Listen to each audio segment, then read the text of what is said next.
Israel में फंसे भारतीयों को निकालने के लिए भारत सरकार ऑपरेशन अजय शुरू कर चुकी है। इजराइल के तेल अवीव एयरपोर्ट से 212 भारतीयों को लेकर पहला चार्टर विमान आज सुबह दिल्ली पहुंच चुका है।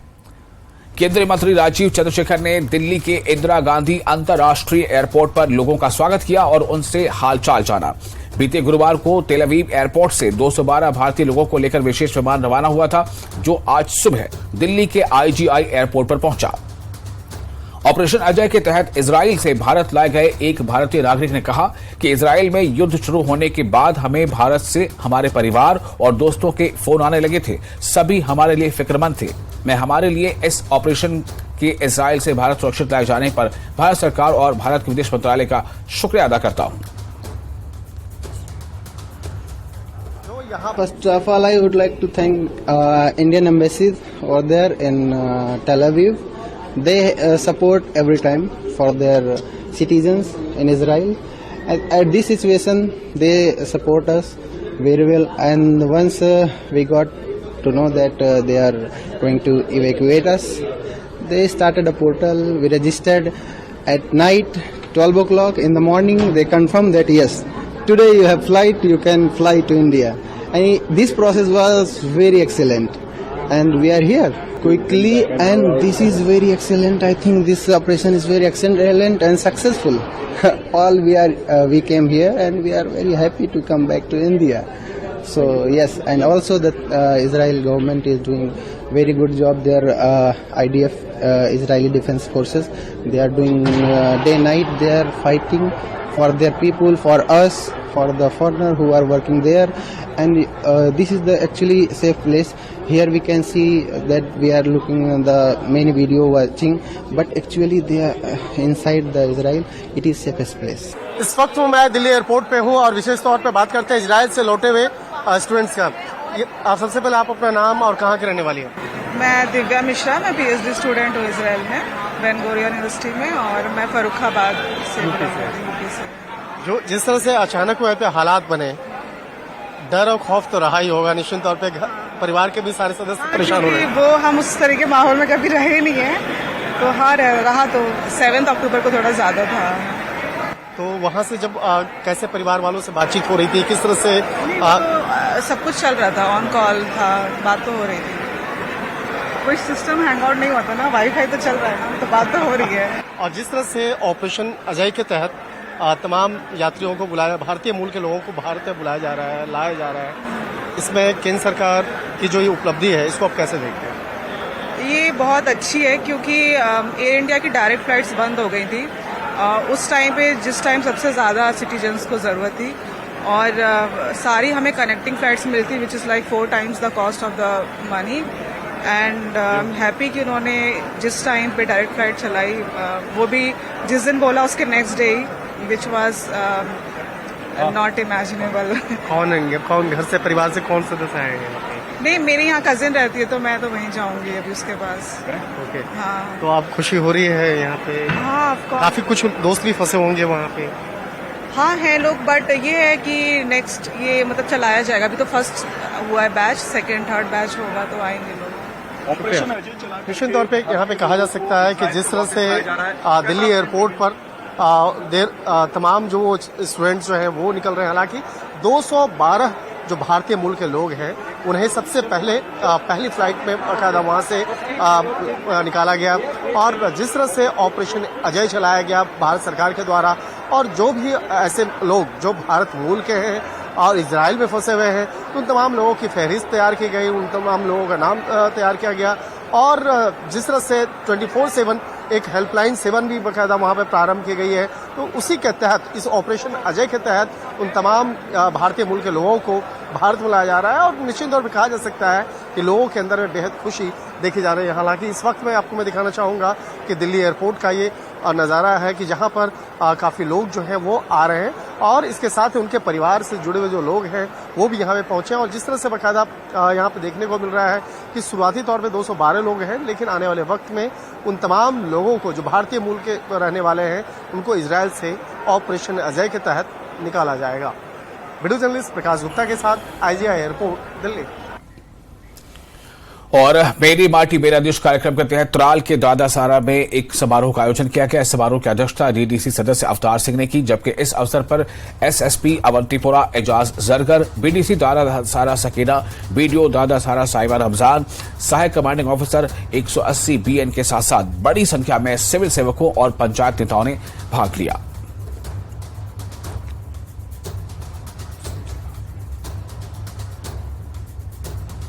जानते हैं और मुझे लगता है अब सब देशवासी जान चुके हैं कि आज़ादी का अमृत महोत्सव का सेलिब्रेशन 2022 से लेके 9 अगस्त 2023 तक चला, जिसमें हमने पिछले 75 साल में देश को क्या दिया उसको हमने सेलिब्रेट किया, देश को और हमने क्या करना है उसके लिए हमने प्लान किया, और अमृत सरोवर जैसे यहाँ हमने काफ़ी डेवलपमेंटल काम किए, और उसी आज़ादी के अमृत महोत्सव को 75 साल जो सेलिब्रेशन था उसके कल्मिनेशन को आज हम मेरी माटी मेरे देश के रूप में 9 अगस्त से मना रहे हैं।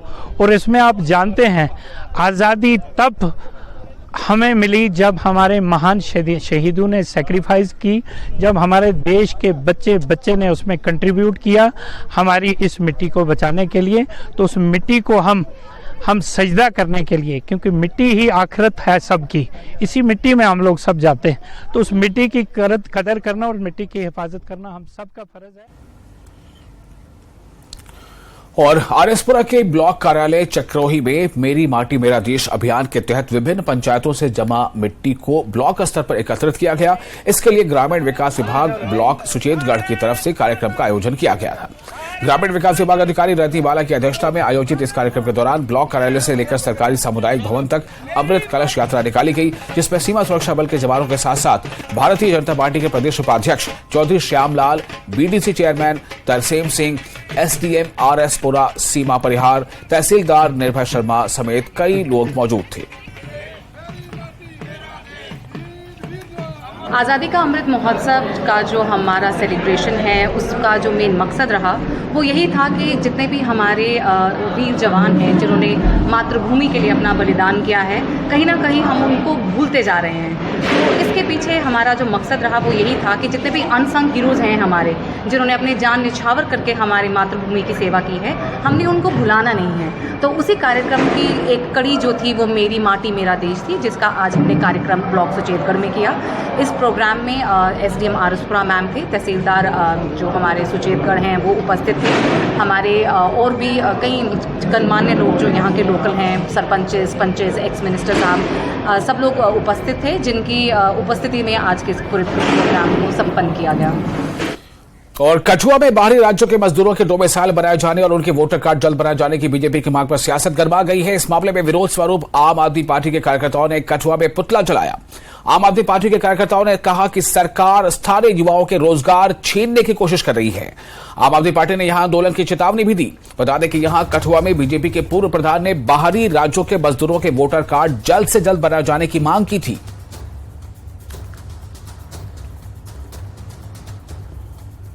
हमारा युवा हमारी स्टेट से बाहर जा रहा है और बाहर के लोग स्टेट में आ रहे हैं। हमारे गरीब लोग जब डोमिसाइल बनाने जाते हैं उनको पता ही नहीं होता कि क्या क्या रिक्वायरमेंट्स इसके लिए चाहिए, क्या क्या नहीं चाहिए। जो ये डोमिसाइल लोगों के बना रहे हैं, वोटर कार्ड बना रहे हैं, इसमें ये अपनी राजनीति सेक रहे हैं और इसके लिए ये किसी भी हद तक जा सकते हैं। एजेंडा बिल्कुल साफ है कि जिस तरीके का भारतीय जनता पार्टी के कुछ लोग कल डेपुटेशन लेके डीसी कठुआ के पास गए थे कि बाहर के जो लोग हैं उनको वोटिंग राइट दिया जाए, उनके वोटर कार्ड बनाए जाएं, राशन कार्ड बनाए जाएं। देखिए ये सीधा सीधा हमला है हमारे रिसोर्सेज पर, ये सीधा हमला है हमारी डेमोग्राफी पर, ये सीधा हमला है हमारे कल्चर पर।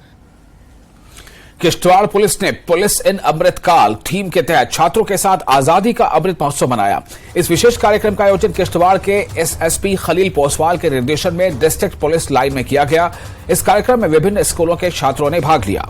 एसएसपी खलील पोसवाल ने बच्चों के साथ बातचीत के दौरान पुलिस और सेना, उनके विभिन्न विंग और पुलिस बल के अहम पहलुओं के बारे में बताया और साथ ही छात्रों को पुलिस के भीतर रैंकों, पुलिस रजिस्टरों के महत्व और घातक और गैर घातक दोनों हथियारों, दंगा नियंत्रण उपकरण और एसडीआरएफ उपकरणों सहित पुलिस के इस्तेमाल में लाए जाने वाले और भी कई तरह के डिवाइसेस के बारे में जानकारी दी। बेनिफिट कितना हो सकता है। एंड ग्रेजुएशन करते ही मेरे 5 क्लासमेट लेफ्टिनेंट भर्ती हो गया आर्मी में बिकॉज ऑफ दैट मोटिवेशन। तो एसेंशियली हर स्कूल कॉलेज में career counselling is very important factor. आप जब 12th क्लास पास कर लेते हैं उसके बाद आपके पास 1100 फील्ड ओपन हो जाती हैं for building your career.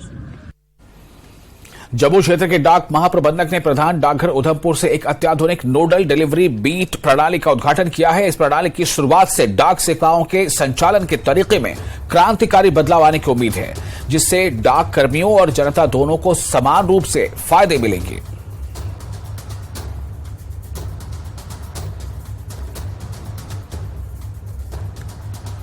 Post office technology की बदलती दुनिया के साथ में हाईटेक है। हम ऑलरेडी कोर बैंकिंग सोल्यूशन में काम करते हैं। भारत की जनता को वित्तीय सुरक्षा और वित्तीय सेवाएं प्रदान करते हैं। हमारे किसी भी पोस्ट ऑफिस में कोई भी एक अकाउंट खुलवाया जाता है तो उसकी ट्रांजैक्शन किसी भी CBS इक्विप्ड ऑफिस में की जा सकती है। As far as mail transmission is concern, if any mail article is getting booked anywhere in India, then it is being given a barcode number, and with this barcode number, if anybody can go on indiapost.gov.in website, so they can track their parcel and its movement can also be seen.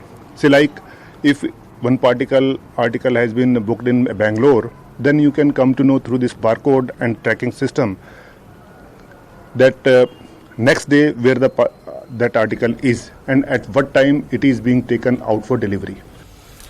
विश्व दृष्टि दिवस पर स्वास्थ्य विभाग ने जिला प्रशासनिक परिसर शोपियां में मुफ्त आई कैंप का आयोजन किया। इस कैंप में कई कर्मचारियों ने अपनी आंखों की जांच करवाई। यहां डॉक्टरों ने लोगों की आंखों की जांच के बाद उन्हें अहम जानकारियों के साथ साथ दवाइयां भी मुहैया कराई।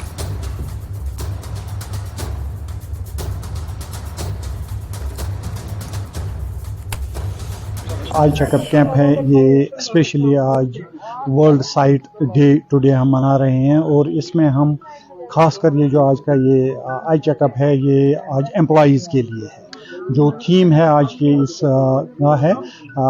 इस आज के दिन का आई साइट का जो थीम है वो है कि love your eyes at work station. तो इसमें हम तमाम एम्प्लॉयज़ का ये फ्री चेकअप कर रहे हैं, मेडिसिन दे रहे हैं इनमें और इनमें अवेयरनेस जनरेट कर रहे हैं। खासकर इसमें ये 2020 रूल एक जो हम इंट्रोड्यूस कर रहे हैं कि take break from the screen after every 20 minutes for 20 seconds. हमारे ये टेस्ट भी यहीं पर हो रहे हैं, मेडिसिन भी, अगर किसी को किसी मेडिसिन की आंखों के रिलेटेड मेडिसिन की कोई ज़रूरत पड़ती है तो वो भी हम यहीं पर देते हैं। पुलवामा के उपायुक्त डॉक्टर बशारत कयूब ने पांपोर का दौरा किया। इस मौके पर उन्होंने चटलम झील का भी जायजा लिया और वन्य जीव विभाग को पक्षियों की देखभाल करने की हिदायत दी। बता दें कि यहां इस झील में सर्दियों के दौरान लाखों प्रवासी पक्षी आते हैं।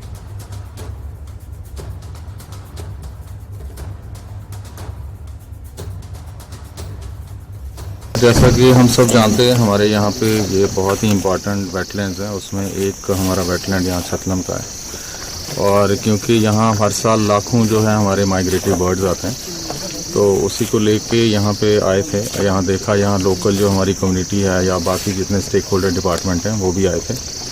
इसमें देखा कि एक तो थोड़ा क्लीनलीनेस है, उसके अलावा अगर कोई इंटरवेंशन करना था तो उसी को लेके एक प्रिपरेशंस हो रही हैं कि जो हमारा ये होगा माइग्रेशन होगा, माइग्रेटरी बर्ड्स आते हैं उनको लेके।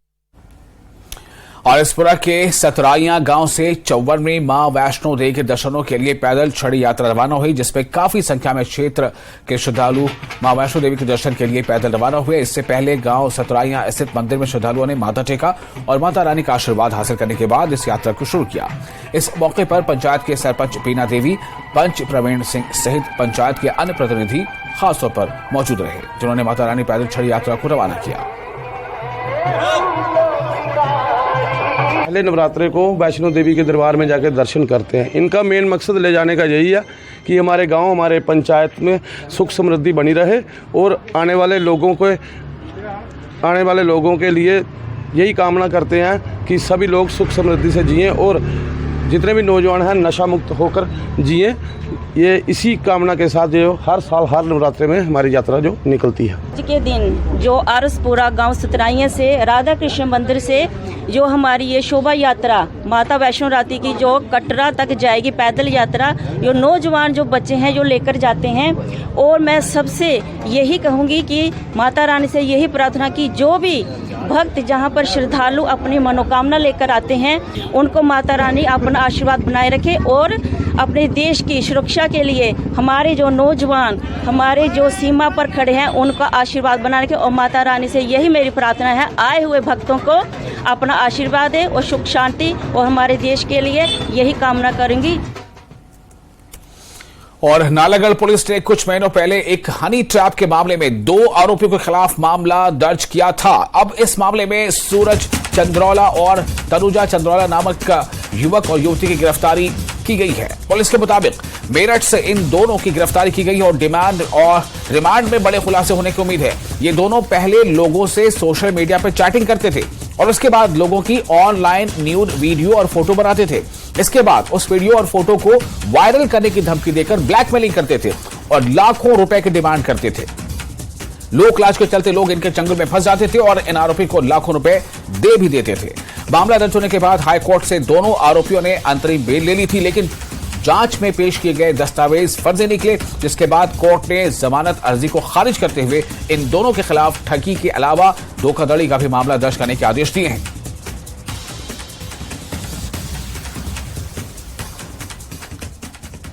क्या करते हैं कि लोगों को चैटिंग के जरिए बुलाते हैं और उनको जैसे किसी की पिक्चर आ गई तो फिर उनको न्यूड फोटो भेज के उनके ऊपर एलिगेशन लगाते हैं कि तुमने मेरे साथ गलत काम किया है, आप इसके इतने पैसे दीजिए। और जो ईमानदार व्यक्ति होगा वो बेचारा इनको पैसे देता है, डर जाता है और पैसे देता है।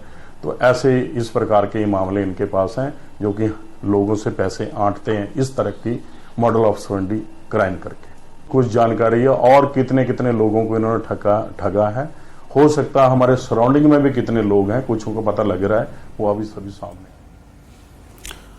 और अगली खबर, शिमला में जनजातीय सलाहकार परिषद की 48वीं बैठक आयोजित की गई, जिसकी अध्यक्षता मुख्यमंत्री सुखविंदर सिंह सुक्खू ने की। इस बैठक में मुख्यमंत्री ने कहा कि वर्तमान राज्य सरकार जनजातीय क्षेत्र के लोगों की समस्याओं का निपटारा करने को लेकर विशेष प्राथमिकता दे रही है। साथ ही उन्होंने कहा कि परिषद की बैठकों के माध्यम से जनजातीय क्षेत्रों की समस्याएं राज्य सरकार के ध्यान में लाती हैं, इसलिए ऐसी बैठकों का आयोजन लगातार किया जाना चाहिए ताकि वहां के लोगों की आशाओं और आकांक्षाओं के अनुरूप ही योजनाएं बनाई जा सके।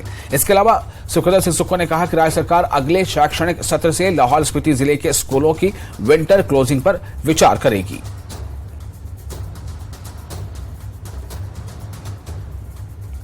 बिलासपुर में जिला परिषद कैडर कर्मचारियों के हड़ताल के पक्ष में भाजपा विधायक रणधीर शर्मा ने प्रेस वार्ता की। इस दौरान भाजपा विधायक ने प्रदेश कांग्रेस सरकार को चुनावी वायदे, महंगाई और बेरोजगारी के मुद्दों को लेकर घेरा। साथ ही उन्होंने कहा कि सुक्खू सरकार ने किसी को नया रोजगार नहीं दिया, बल्कि जो युवा सालों से आउटसोर्स के सहारे अपना जीवन यापन कर रहे थे उनकी सेवाएं समाप्त कर बेरोजगार कर दिया है। इसी तरह स्वास्थ्य विभाग में कोरोना के समय लगे कर्मचारियों को भी हटा दिया गया है। आज प्राकृतिक आपदा में लोगों के घरों के काम, ढंगों के काम या जो भी इस तरह के काम होने हैं वो पंचायती राज ग्रामीण विकास विभाग के माध्यम से होने हैं। उसके एस्टीमेट बनने हैं, उसका आगे पैसा सैंक्शन होने पर काम होने हैं। तो जिला परिषद कैडर के कर्मचारियों की हड़ताल से वो सारे काम भी जो है वो बंद पड़े हैं, रुक गए। इसी तरह से जो राहत मिलनी थी प्राकृतिक आपदा में, वो राहत अभी तक नहीं आई। पैकेज तो 2 बार घोषित कर दिए, परंतु अभी तक किसी प्रभावित व्यक्ति को जो घोषित राशि है वो नहीं मिली। सरकार प्राकृतिक आपदा पर भी गंभीर नहीं है, घोषणाएं करने तक सीमित है, ये भारतीय जनता पार्टी का आरोप है। इसलिए भारतीय जनता पार्टी इस वर्तमान कांग्रेस सरकार को जनविरोधी सरकार करार देती है, जो लगातार जनविरोधी निर्णय ले रही है। हिमाचल प्रदेश में निजी बस ऑपरेटर्स न्यूनतम बस किराया बढ़ाने की मांग उठा रहे हैं। इसी कड़ी में जिला कांगड़ा निजी बस ऑपरेटर्स की बैठक प्रधान रविदत्त शर्मा की अध्यक्षता में गल में हुई। इस दौरान निजी बस ऑपरेटर्स ने न्यूनतम बस किराया 2 गुना से भी अधिक बढ़ाने की मांग की। अभी प्रदेश में न्यूनतम बस किराया जहां 5 रुपए है तो वहीं निजी बस ऑपरेटर यहां किराया 15 रुपए करने की मांग उठा रहे हैं। बैठक के दौरान रविदत्त शर्मा ने कहा कि अब बस की कीमत 25 से 35 लाख रुपए हो गई है और डीजल 90 रुपए प्रति लीटर पहुंच रहा है।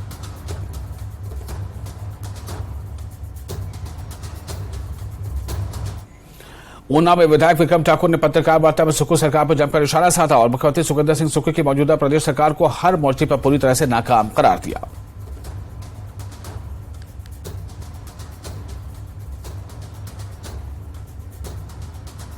पिछले 10 महीनों के कार्यकाल में अगर हम नजर दौड़ाएं तो हमें कहीं ऐसा नजर नहीं आता कि कोई अच्छा काम जो हिमाचल प्रदेश की सरकार के द्वारा किया गया हो।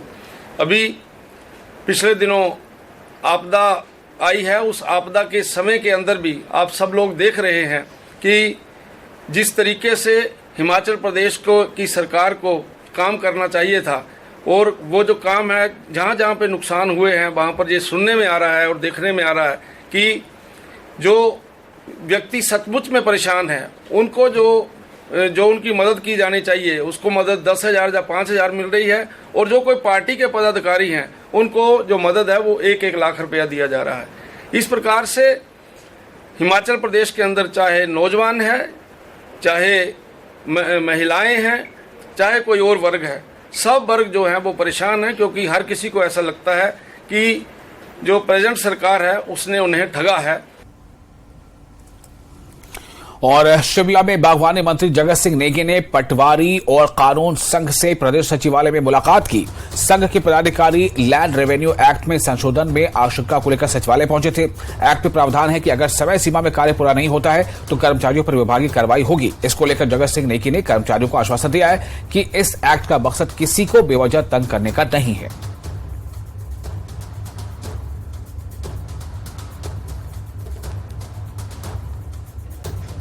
बिल जो है विधानसभा से पास हुआ है, उसके बाद उसके इम्प्लीमेंटेशन के लिए रूल्स में भी संशोधन होना है और जो समस्याओं का इन्होंने जिक्र किया है हमारे संघ ने, उसके ऊपर भी हम गहन विचार करेंगे।